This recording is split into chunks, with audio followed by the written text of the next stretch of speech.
Hey, fitness friends.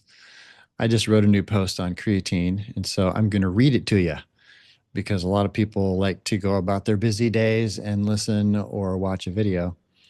So the reason I posted this one is because a lot of influencers lately are pushing the narrative that taking creatine first thing in the morning on an empty stomach is useless because you'll just pee it all out. And they're also going to tell you that you have to load it with carbohydrates and sodium because salt is going to help the absorption and carbs are going to spike your insulin and that helps you absorb it, which is true to an extent, but it's basically just another example of alarmist, unscientific content designed to drive engagement and clicks by inventing problems that don't exist.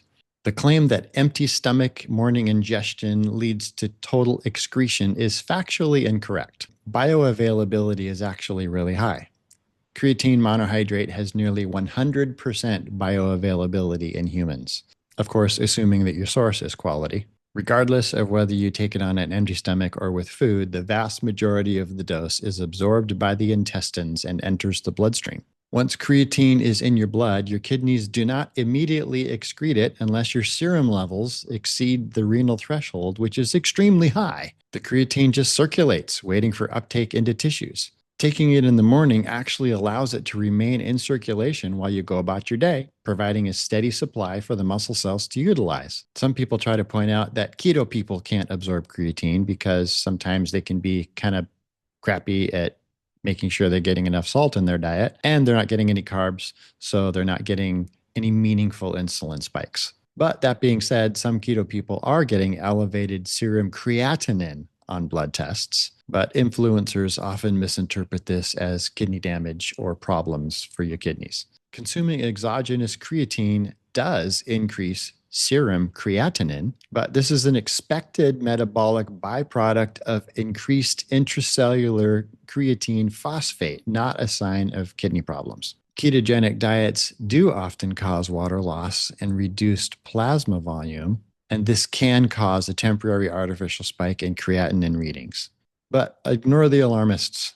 If you're concerned, request a Cystatin C test. Unlike serum creatinine, Cystatin C is not influenced by muscle mass, protein intake, hard workouts, or supplement usage. It provides an accurate view of your actual kidney health. And so if high creatinine is concerning you, this would be a great test to take. And even though creatine is better absorbed with an insulin spike, you don't need carbs to trigger insulin.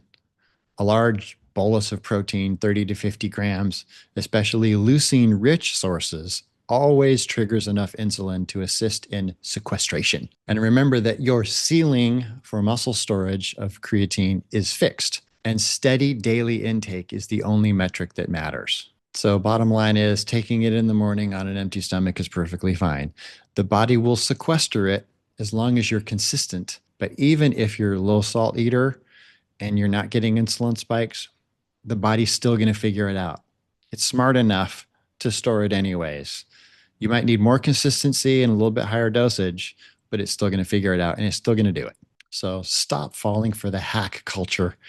Ignore the alarmist claims that your supplement timing or glucose requirement makes your progress vanish. Stick to pure creatine and monohydrate and consistent daily dosing and you'll be fine.